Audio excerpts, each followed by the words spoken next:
հայը գինի չի սիրում, բայց հաջորդ աշխարհի հայը ոչ թե պարզապես գինու սիրահար է, այլ նաև իսկական գիտակ։ Ֆրանսիայի լավագույն սոմելիեները իրեն վարպետ են համարում։ Սերժ Ղուկասյան, ռեստորատոր, գինեգործ, 2008 թվականի Ֆրանսիայի լավագույն սոմելիե։ Սերժ, հայրենակցի արտերկրում հանդիպելիս ես զրույցը միշտ սկսում եմ նույն հարցից, թե որտեղացի էին իր նախնիները։ My grandparents Նախապապս Էրզրումից էր, նախատատս Կայսերից։ Erzurum and Kaiser. Մենք համերկրացի ենք ձեզ հետ, իմ նախնիները նույնպես Էրզրումից էին։ Ցեղասպանությունից հետո են տեղափոխվել Ֆրանսիա։ Oui. My grandparents Այո, նրանք երկուսն էլ 1921 թվականին եկան Մարսել։ Այստեղ գտան իրենց փրկությունը, ու այստեղ նոր կյանք սկսեցին։ Ինչով էին զբաղվում Մարսել տեղափոխվելուց հետո։ mes grands-parents Գործունյա մարդիկ էին։ Հայրիկս շուրջ 40 տարի Մարսելի կենտրոնում բենզալցակայան է ունեցել, իսկ մայրս հագուստի արտադրությամբ զբաղվող մի փոքր ընկերություն ուներ։ Իսկ ձեր հետաքրքրությունը խոհանոցով, գինիներով ինչի՞ց էր սկսվել։ my interest for wine and food I think Կարծում եմ այն ձևավորվեց տատիկիս եւ պապիկիս հյուրընկալության մշակույթի ազդեցությամբ։ Տատիկս շատ համեղ ուտեստներ էր պատրաստում, հայկական ճաշատեսակներ էր պատրաստում։ Այդ հիանալի ճաշերի բույրը մինչև հիմա հիշում եմ։ Ես սովորում էի տատիցս ոչ միայն խոհարարական արվեստը, այլ նաև հյուրեր ընդունելու մշակույթը։ Արդյունքում կարողացա հիմնել սեփական ռեստորան, որը ղեկավարում եմ արդեն 42 տարի։ I have my restaurant in Carpentras. Ձեր տատիկի պատրաստած ճաշերից ամենաշատը որն եք հիշում։ Սրմամանտի, գորգոթյաբուր, բախլավա, սարմա, դոլմա, ամեն։ Իսկ երբ փոքր էիք, փորձում էիք ինքնուրույն պատրաստել, խոհանոցում ակտիվ էիք։ A little, քիչմա։ Երբ զգացիք, որ դա ձեզ այդքան հետաքրքիր է, որ հնարավոր է մասնագիտություն դառնա։ In my life the restaurant Սեփական ռեստորան բացելու միտքը եկավ, երբ 22 տարեկան էի, եւ այդ ժամանակվանից սկսեցի այդ ուղղությամբ աշխատել։ Սկզբում իմ ռեստորանում առաջարկում էի հայկական պիցցա, լահմաջո։ Հետո արդեն իմ կյանքում հայտնվեց գինին։ Սկսեցի սովորել սոմելիեի գործը եւ արդեն 2007 թվականին ճանաչվեցի Ֆրանսիայի լավագույն սոմելիե։ Սերժ Ղուկասյանը բավականին հայտնի է Ֆրանսիայի գաստրոնոմիական ու գինեգործական շրջանակներում։ Նա գինեգործության բազմաթիվ միջազգային մրցույթների մրցանակակիր է ու ժյուրիի անդամ։ 2008 թվականին նա ճանաչվել էր Ֆրանսիայի լավագույն սոմելիե, հեղինակավոր Գաուտ Միլաու ֆրանսիական պարբերականի վարկածով, իսկ 2009-ին նրան տարվա սոմելիեի կոչմանն է արժանացրել Միշլեն ռեստորանային վարկանիշը։ Ղուկասյանը հարուստ գինու հավաքածոյի տեր է։ Նրա ռեստորանի մառանում ավելի քան 3500 տարբեր շիշ կա։ Դրանք տարբեր երկրներից են, սակայն Սերժը նախընտրում է Ֆրանսիայի լազուրյան ափի, մասնավորապես Ռոնալբ տարածաշրջանի գինիները։ Մեր հայրենակիցը աջակցում է Ֆրանսիայում հայկական գինու տարածմանը։ Եվրոպայում Հայաստանը որպես գինեգործության հայրենիք քարոզելով, նա նպաստում է մեր երկրի զբոսաշրջային ու ներդրումային գրավչությանը։ Ղուկասյանը որպես պատվավոր հյուր մասնակցել է Արենիում անցկացվող ավանդական համահայկական գինու փառատոնին, վարպետության դասեր է անցկացրել հայ գինեգործների ու սոմելիեների համար։ Սերժ, դուք ժամանակին ճանաչվել եք Ֆրանսիայի լավագույն սոմելիե, ինչպես է այդ ընտրությունը կատարվում, ով է որոշում, թե ով է այս տարվա լավագույն սոմելիեն։ This sommelier of the year for the Go Emu guide. Go and Mew ուղեցույցի անցկացրած միջոցառումը ոչ թե մրցույթ է, այլ տարեկան մրցանակ ակնառու սոմելիեների համար, որոնք ընտրվում են ուղեցույցի տեսուչների կողմից։ 2008-ին նրանք վերլուծության արդյունքում եկան եզրակացության, որ հենց ես պետք է ճանաչվեմ լավագույն սոմելիե, քանի որ գինու հրաշալի տեսականի եմ ներկայացնում։ Տարբեր աշխատանքներով եմ ներգրաված այս ոլորտում, ու մարդկանց մեջ հետաքրքրություն եմ առաջացնում գինու գործարանների հանդեպ։ Երբ ստացա այդ մրցանակը, շատ տպավորված էի, ուղղակի խոսքեր չունեի։ Դուք համապատասխան կրթություն մասնագիտական ստացել եք։ Yes, of course. Այո, իհարկե, սովորել եմ Suze La Rousse գինու համալսարանում։ Suze La Rousse. Կա այդպիսի համալսարան, գինու համալսարան։ Yeah, yes, is Այո, այն գտնվում է իմ ռեստորաններից մեկի հարևանությամբ։ Դա գինու մասնագետներ պատրաստող ամենահեղինակավոր կրթական հաստատություններից մեկն է աշխարհում։ Համալսարանը տեղավորված է մի հին ամրոցում։ Այնտեղ սովորեցնում են գինու հետ կապված բոլոր գաղտնիքները, բացատրում են, թե ինչպես է պետք գինին պահպանել, վաճառել, ներկայացնել, մատուցել։ Այդ ամենը արվեստ է։ Հենց այդ արվեստն են փոխանցում համալսարանում։ sommelier. Իսկ որպես ռեստորատոր կրթություն կա ձեզ մոտ ինչ որ դա համապատասխան։ No, sorry. It's my life. When I was Ցավոք ոչ, ռեստորատորի մասնագիտական կրթություն այդպես էլ չստացա, բայց քանի որ տարիներ շարունակ ռեստորաններ եմ կառավարել, այնքան փորձ եմ ձեռք բերել, որ ինքս արդեն կարող եմ համալսարաններում դասավանդել։ Ռեստորանային բիզնեսին նվիրել եմ իմ ողջ կյանքը։ 22 տարեկան էի, երբ ծնողներիս ասացի, որ ուզում եմ ինքս իմ ղեկավարը լինել եւ ունենալ սեփական ռեստորանը։ Այդպես սկսեցի։ Ուզում էի գործից մեջ ոչ մեկից կախում չունենալ, ինչպես ասում են, ինքս իմ գլխի տերն էի ուզում լինել։ Գիտեք, մի բան է լինել գինու փորձագետ, մեկ այլ բան է ղեկավարել բիզնես, դա փոքրինչ այլ մասնագիտություն է։ Այսինքն նաև բիզնեսի ունակություններ եք ունեցել։ yes, Այսինքն դա արվեստի ու բիզնեսի ինչ որ եզրի վրա է։ to be a boss of other. Այո, ռեստորան ղեկավարելու համար պետք է շատ բան իմանալ ու շատ հնարքների տիրապետել։ Եթե ուզում ես ամեն ինչ ճիշտ անել, պետք է ինքդ սկսես ամենացածր կետից։ Ես հենց այդպես եմ արել։ Սկսել եմ խոհանոցում ուտեստներ պատրաստելուց, թեև ռեստորան կառավարելը ոչ այդքան բիզնես է, որքան արվեստ, գործարարի հմտությունները նույնպես կարևոր են այս գործում։ Դրա համար ես ժամանակ առ ժամանակ դասընթացների եմ մասնակցում առևտրաարդյունաբերական պալատում։ Ռեստորանային գործի հետ կապված ամեն ինչ ուզում էի իմանալ։ Սերժ Ղուկասյանը իր ռեստորանը բացել է 1987 թվականին Ֆրանսիայի Պրովանս նահանգի Կարպանտրաս կոչվող քաղաքի պատմական կենտրոնում։ Այն գտնվում է 16-րդ դարում կառուցված մի առանձնատանը։ Հաստատությունը կոչվում է Chez Serge, ինչը թարգմանաբար նշանակում է Սերժի մոտ։ Սկզբում այստեղ պիցերիա էր, ուր նաև Պրովանսի որակյալ գինիներ էին մատուցում։ 1997-ից պիցերիան վերածվեց հարուստ գինու ցանկ ունեցող շքեղ ռեստորանի, որը մասնագիտանում է տրուֆելներից պատրաստվող ուտեստներում։ 2009 թվականին Միշլեն հեղինակավոր խոհարարական վարկանիշը Chez Serge-ին դասել էր Պրովանսի գինու լավագույն ռեստորանների շարքին։ Զարմանալի չէ, որ այստեղ հաճախ կարելի է կինոյի ու շոու բիզնեսի աստղերի հանդիպել։ Chez Serge-ը հայտնի է գինու հարուստ ցանկով։ Այն ներառում է մոտ 300 ընտրված անուն։ Այցելուները այստեղ են գալիս ոչ միայն լավ գինի վայելելու, այլ նաև անկրկնելի տրուֆելներ համտեսելու համար։ Այդ բացառիկ պայուսակավոր սնկերից պատրաստված ուտեստները այստեղ մատուցում են կլոր տարի։ Եղանակից կապված կառաջարկեն ամառային աեստիում տեսակը, աշնանային անցինատում տրուֆելը ու ձմեռային տուբեր մելանոսպորում տարբերակը։ Ղուկասյանի ռեստորանում ժամանակ առ ժամանակ հայկական գինիների համտեսումներ են կազմակերպվում։ Ձեր ռեստորանում ինչ տեսակի գինիներ են մատուցվում։ Քանի տեսակի գինի եք առաջարկում։ I love all the wine. Իմ ռեստորանում մատուցվող բոլոր գինիները իմ դուրը գալիս են, բայց ամենաշատը սիրում եմ հարավային Ֆրանսիայում աճող Grenache տեսակից արտադրված գինին։ Սիրում եմ գինին, քանի որ այն ստեղծվում է հողից։ Գինին մշակույթ է, աստվածային ըմպելիք է։ The God, c'est la vie. It's the life. Իսկ ինքնուրույն գինի երբևէ պատրաստել եք։ Yes and no. I go. Այո եւ ոչ, ժամանակին որոշ բաներ այդ ուղղությամբ արել եմ, բայց այս պահի դրությամբ գինու արտադրությամբ չեմ զբաղվում։ For the moment. Բայց կա այդպիսի նպատակ։ Yes, because. Այո, քանի որ ունեմ 1 հեկտար հողատարածք, ուր գինու խաղողի հրաշալի տեսակներ եմ աճեցնում, հույս ունեմ, որ եկող տարի արդեն կկարողանամ դրանցից սեփական գինիս պատրաստել։ Հուսով եմ, որ լավ գինի է լինելու։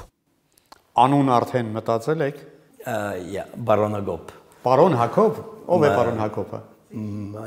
Հայրիկս է։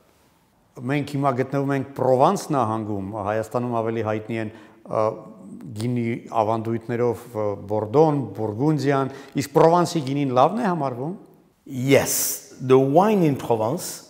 Այո, Պրովանսի գինին լավն է, քանի որ այնտեղ է գտնվում Ռոն հովիտը, որտեղ հաճում են լավ խաղողի տեսակներ։ Շատ եմ սիրում Ռոն հովտի հյուսիսային հատվածում աճեցրած խաղողից պատրաստված գինիները, բայց ես ինքս ապրում եմ հովտի հարավային հատվածում։ Այստեղի խաղողը տարբերվում է հյուսիսայինից։ Պրովանսի գինին իր դեմքը ունի։ Իհարկե Բուրգունդիայի եւ Բորդոյի գինիները հրաշալի են, բայց լավ գինի կարելի է գտնել աշխարհի տարբեր վայրերում, այդ թվում նաեւ Հայաստանում։ Ինչ չափանիշների պետք է համապատասխանի գինին, որպեսզի Սերժ Ղուկասյանի դուրը գա։ For me, a good wine give Ինձ համար լավ գինին գեղեցիկ մթնոլորտի եւ լավ զգացմունքներ պարգևելու մասին է։ Լավ գինին պետք է խմողի աչքերում աստղեր վառի։ in your head is a good wine. Սովորաբար քանի բաժակ եք խմում ճաշելիս կամ ընթրելիս։ Շատ։ Ահա, շատ, որովհետեւ ես սպասում էի սոմելիեն կսահմանափակվի 3-ով։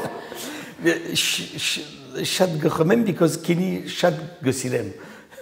Ես ձեզ հասկանում եմ։ Ամենաթանկ գինին, որը երբևէ համտեսել եք, որքան է արժեցել։ I have the chance to try. Պատիվ ու հաճույք եմ ունեցել համտեսելու Ռոմանի Կոնտի գինին։ Այն իմ տարիքի էր, իսկ ես ինչպես տեսնում եք վաղուց պատանի չեմ։ Ես այդ գինին չեմ գնել ինձ, հյուրասիրել են, իսկապես հրաշալի գինի է։ Դե գինն էլ է համապատասխանող, 10,000 եվրո արժեր։ Իսկապես այն այդքան արժեր, զգում եք, որ արժի սրա համար այդքան վճարել։ Yes. It cost Այն իսկապես համապատասխանում է իր գնին։ Շատ խիտ համ ուներ, այդ գինին հայտնի է աշխարհով մեկ։ Կարծում եմ Բուրգունդիայի Ռոմանի Կոնտին աշխարհի լավագույն գինիներից է։ Այն շատ էլեգանտ, երազային միջավայր է հաղորդում։ Երբ խմում ես, համոզվում ես, որ Աստվածն իրոք գոյություն ունի։ Այո, մեր օպերատորը թույլ չի տա ես խափեմ, երեք երեկոյան մեծագույն հաճույք ստացանք մի գինուց, որը գնել էինք ընդամենը 3 եվրոյով։ Wine it's a big world, okay? Գինու աշխարհը մեծ աշխարհ է։ Կարելի է բավականին հասանելի գնով լավ գինի գտնել։ Եթե արտադրողը այդքան էլ հայտնի չէ ու նրա արտադրած գինու ինքնարժեքը բարձր չէ, նա կարող է բավարարվել փոքր շահույթով։ Ես չեմ զարմանում, երբ ինձ ասում են, որ 5, 10 կամ 15 եվրոյով լավ գինի են գնել։ Կարող է նման բան լինել, բայց կան նաև թանկ գինիներ, որոնք հայտնի են եւ սիրված ամբողջ աշխարհով մեկ։ Բնական է, որ դրանց արտադրողները արհեստականորեն ուռչացնում են գները։ Մյուս կողմից նրանց արտադրած գինու ինքնարժեքն է շատ ավելի բարձր։ Սովորաբար շատ թանկ գինիներ արտադրվում են այն տեսակների խաղողից, որոնք աճում են շատ սահմանափակ տարածքներում։ Ամեն տեսակի գինին իր հաճախորդը ունի։ Ֆրանսերենում մի արտահայտություն կա, եթե կա գինին, կա նաև այն խմողը։ Բայց մի բան լավ իմացեք, եթե գինին թանկ է, դա դեռ չի նշանակում, որ այն լավն է։ Թե Ֆրանսիայում, թե աշխարհի այլ երկրներում այժմ կարելի է գտնել լավ գինի հարմար գնով, քանի որ տեխնոլոգիաները զարգացել են եւ հեշտացրել են գինեգործների աշխատանքը։ Ես հասկանում եմ ով է խոհարարը, նա է ով պատրաստում է, հա, ճաշատեսակը։ Հասկանում եմ ով է գինեգործը, նա է ով գինին արտադրում է։ Այ օրինակ կերակրի դեպքում չկա այդպիսի բան, փորձագետ սննդի։ Գինու փորձագետը ո՞րն է։ Ինչով է զբաղվում սոմելիեն։ Արդյոք կնես մի քիչ արհեստական բան չի դա։ In a good restaurant Լավ ռեստորանում սոմելիեի ներկայությունը պարտադիր է։ Լավ սոմելիեի ճիշտ խորհուրդը օգնում է գրագետ ընտրել գինին եւ ուտեստը։ Արդյունքում ճաշկերույթը հատուկ համոհոտ է ստանում։ Փորձեմ ստանձնել պրովոկատորի դերը, հա։ Կարող է լինել կարծիք, որ դա հորինված մասնագիտություն է, որի նպատակն է ավելի թանկ վաճառել այն, ինչը այլ դեպքում ավելի էժան կարժենար։ Երբ գեղեցիկ պատմություն ես պատմում, գետի աջ ափից լավ եղանակին աճեցրած խաղողից է արտադրված գինին, ավելի հեշտությամբ ես դրամապանակից ավելի շատ գումար հանում։ Your question is good. The sommelier is a poet. Լավ հարց եք տալիս։ Սոմելիեն իրականում գինու պոետ պետք է լինի։ Իհարկե նրա նպատակներից մեկն է, որ ռեստորանում ավելի շատ գինի վաճառվի, բայց լավ սոմելիեի գլխավոր նպատակն է լինել ուտեստների հետ համադրվող գինու ընտրության լավ խորհրդատու։ Այսինքն նա հաճախորդի կողմից է, այլ ոչ թե ռեստորանի սեփականատիրոջ։ Եթե սոմելիեի նպատակն է անել այնպես, որ հաճախորդը անպայման ամենաթանկ գինին պատվիրի, ուրեմն նա վատ մասնագետ է։ Ի վերջո դրանով նա վնաս կտա ռեստորատորին, քանի որ կփչացնի ռեստորանի համբավը, իսկ եթե սոմելիայի շնորհիվ ճաշկերույթը դարձավ անմոռանալի, դա կնկատի ու կգնահատի եւ հաճախորդը, եւ ռեստորատորը։ Միջնադարում սոմելիե էին անվանում Ֆրանսիայի թագավորական արքունիքում գինու մառանների համար պատասխանատու մասնագետի։ Ժամանակի ընթացքում այդպես սկսեցին անվանել նաև բոլոր նրանց, ովքեր զբաղվում են գինու պահպանության ու դրա ընտրության խորհրդատվության հարցով։ Այժմ սոմելիե ասելով հաճախ նկատի ունեն ռեստորանի այն աշխատակցին, որը մասնագիտանում է գինիների գնման, պահպանման ու դրանք հաճախորդին ներկայացնելու գործում։ Լինելով փորձառու համտեսող, սոմելիեն կազմում է ռեստորանի գինեցանքը, խորհուրդ է տալիս հաճախորդին, թե որ ուտեստի հետ որ գինին է ընդունված ըմպել։ Անհրաժեշտության դեպքում ներկայացնում է գինու կոնկրետ տեսակի պատմությունն ու դրա արտադրության առանձնահատկությունները։ Էլիտար ռեստորանների հաճախորդները գերադասում են իրենց խմած գինու մասին իմանալ ամեն ինչ։ Սոմելիեի նպատակն է էտիկետի պահանջները դարձնել հաճելի։ Նա գինու մատուցումը յուրահատուկ մի շոուի է վերածում։ Այդ գործում կարևոր է եւ ինտելեկտը, եւ հումորի զգացումը, եւ դերասանական տաղանդը։ Մասնագետները ասում են, որ լավ ռեստորանի համար լավ սոմելիեն հաջողության քառորդն է։ Рыбе я бы рекомендовал вам белое вино из Боргонии 1974 года. Нет. Почему? В Боргонии в 1974 году град уничтожил весь урожай винограда. А что за рыба у вас? Карп. Карп. К нему подойдет мозельское белое 1976 года. Из винограда, выращенного на левом берегу. В таком случае я советую заказать мозельское белое 1976 года из винограда, выращенного на левом берегу. Почему? Потому что в 1974 году в Боргонии град уничтожил весь урожай винограда. Ես ճանաչում եմ մի գործարարի, ով գինուն որպես արժեթղթի է վերաբերվում։ Նա հին գինիներ է գնում, վստահ լինելով, որ տարիներ անց ավելի թանկ է վաճառելու, մի քանի անգամ ավելի թանկ։ Նման մարդկանց ինչպես եք վերաբերում, որոնք պարզապես շահագործում են գինու շուրջ ստեղծված առասպելը։ There are a lot of people who can Իսկապես շատ մարդիկ են փորձում այդպես փող վաստակել։ Կարծում եմ, եթե գիտես, թե որ ապրանքանիշերից ինչ է պետք գնել եւ երբ է պետք դրանք վաճառել, կարող ես իրոք շատ փող վաստակել վերավաճառքով։ Օրինակ առնում են 1 տուփ թանկ գինի եւ 3 տարի անց դրանցից 3 շիշը վաճառում են ամբողջ տուփի գնով։ Բայց հեշտ չէ գտնել գինու այն տեսակները, որոնց գնի աճը երաշխավորված է, չէ որ շատերն են փորձում նման կերպ հարստանալ։ Ասեմ, որ նման բիզնեսով երբեք չեմ զբաղվել։ Գինին մառանում պահում եմ, որ այն խմվի, այլ ոչ թե որ պահպանվի վերավաճառքի համար։ Իսկ ձեզ դիմում են այսպեսի գործարարներ, ովքեր հենց այդ նպատակով են գինին գնում։ Ձեր խորհրդի համար ձեզ դիմում են որպես սոմելիե։ Yes, of course. They ask to me what they Այո, իհարկե, ինձնից շատ են գինի գնելու հետ կապված խորհուրդներ հարցնում։ Մարդկանց հետ արժեքավոր տեղեկատվությամբ կիսվելը իմ աշխատանքի մի մասն է։ Գինու մի փոքր խանութ ունեմ։ Այնտեղ հաճախորդներիս եւ ընկերներիս հաճախ եմ աջակցում գինու ընտրության հարցում։ Սովորաբար լավ գինի եմ խորհուրդ տալիս մառանում պահելու համար, բայց եթե հետաքրքրվում են բիզնես նպատակների համար, նույնպես ուղղություն եմ տալիս։ Իսկ ձեր մառանում կամ ռեստորանում հայկական գինիներ կան։ Yes, of course. I have Armenian wine. Իհարկե կան։ Այ ֆրանսիացիներին, որոնք գինուց շատ լավ են հասկանում, հա, իրենց համոզել, որ հայկական գինին եւս լավն է, արդյոք շնորհակալ գործ է։ The French people when they drink Armenian wine. Սովորաբար այն ֆրանսիացիները, ովքեր հայկական գինի են խմում, ճանաչում են ապրանքանիշը։ Իմ խանութում գինին նաև գավաթներով է վաճառվում։ Պատահում է, որ հաճախորդներից մի գավաթ իրենց մինչ այդ անծանոթ հայկական գինի եմ առաջարկում։ Նրանց դուրը գալիս է ու ժամանակ առ ժամանակ վերադառնալիս նրանք ինձանից պատվերում են հենց այդ գինին։ Ահա այդպես նրանց սովորեցնում եմ հայկական գինուն։ Մինչև չփորձես չես իմանա։ Ֆրանսիացիներից շատերի դուրն է գալիս հայկական գինին։ Դա ինձ շատ է ուրախացնում։ Այդ պահերին ես զգում եմ, որ մի փոքր հաղթանակ եմ տոնում։ Այսինքն ինչ որ իմաստով նաև առաքելություն ունեք Հայաստանը Ֆրանսիայում, հա, զարգացնելու Հայաստանի մասին գիտելիքները ընդլայնելու։ Yes, of course, it's my life. It's my life because my brother. Այո, իհարկե, դա իմ կյանքի կարևոր մասն է, քանի որ ես հայ եմ։ Երկու անգամ հնարավորություն եմ ունեցել մասնակցելու Արենիի գինու փառատոնին 2011-ին եւ 2017-ին եւ վստահաբար կարող եմ ասել, որ հայկական գինին շատ բարձր որակ ունի։ Կարևոր է, որ աշխարհը իմանա դրա մասին։ Համարում եմ, որ ինչ շրջապատող մարդկանց հայկական գինու հետ ծանոթացնելը գործից մի մասն է։ Սերժ, մենք շարունակում ենք պնդել օտարերկրացիների ներկայությամբ, որ հենց Հայաստանն է գինեգործության հայրենիքը։ Դա կարող է իսկապես գործիք լինել Հայաստանը աշխարհին ծանոթացնելու համար։ Yes, of course. Միանշանակ այո, ես ինքս իմ շրջապատում ասում եմ, որ գինին Հայաստանում է ծնվել, եւ դրա ապացույցները ինքս եմ տեսել, երբ ամերիկացի հնեաբանի ուղեկցությամբ այցելել եմ Արենիի քարանձավը։ Մարդիկ պետք է դրա մասին իմանան, ես անպայման դա նշում եմ հայկական գինու մասին խոսելիս։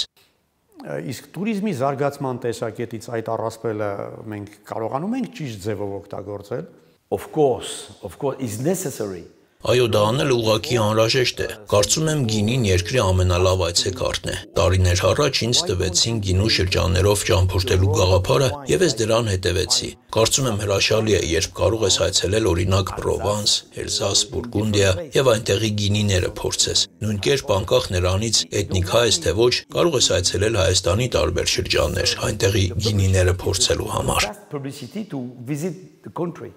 Այ դուք ասացիք, որ գինեգործությունը դա պոեզիա է։ Ինչի մասին է հայկական գինին։ The sommelier must be a poet to speak. Սոմելիան անշուշտ պետք է պոետ լինի, որպեսզի կարողանա խոսել գինու մասին։ Չէ՞ որ քանի որ գինին ինքնին կարծես բանաստեղծությունների գիրք լինի, իսկ հայկական գինու պոեզիան կարծում եմ սիրո, արվեստների ու գեղեցիկ սարերի մասին է։ And mountain. Դե մենք հայերս գինին առանց կենացի չենք խմում։ Ֆրանսիայում կենացը փոքրինչ այլ արժեք ունի։ Իսկ դուք կենաց սիրում եք ասել գինու բաժակ բարձրացնելիս։ I born in France, I do the both. Քանի որ Ֆրանսիայում եմ ծնվել, երկու ձևով էլ անում եմ, եւ ֆրանսերեն եւ հայերեն, ձեր կենացը ասելով։ Ամբողջ կյանքս այդպես եմ արել եւ շրջապատից մարդկանց էլ եմ հայերեն տարբերակը սովորեցրել։ Ընկերներիս հետ գինի խմելիս ասում եմ ձեր կենացը եւ նրանք նույն խոսքերով են ինձ պատասխանում։ Սերժ, գինու հայ արտադրողները ձեզ ընկալում են որպես հայկական գինու դեսպանը Ֆրանսիայում։ Իսկ մնում եմ մաղթել, որ այդ առաքելությունը պատվով շարունակեք կատարել։ Շնորհակալ եմ։ Շնորհակալություն։ Սերժ, հիմա շատ մի վտանգավոր բան եմ անելու։ Ես պատկերացնում եմ, որ սոմելիեին գինի նվիրելը դա շատ վտանգավոր ու պատասխանատու բան է։ Բայց ես վստահ եմ, որ Մանուկյան ընկերության արտադրած այս անամոր գինին կգնահատեք։ Այն ընդամենը 100 օրինակով է արտադրված հատուկ մեր այս հաղորդաշարի հերոսների համար։ Մի լավ կենացով կխմեք այս գինին։ Շատ մերսի։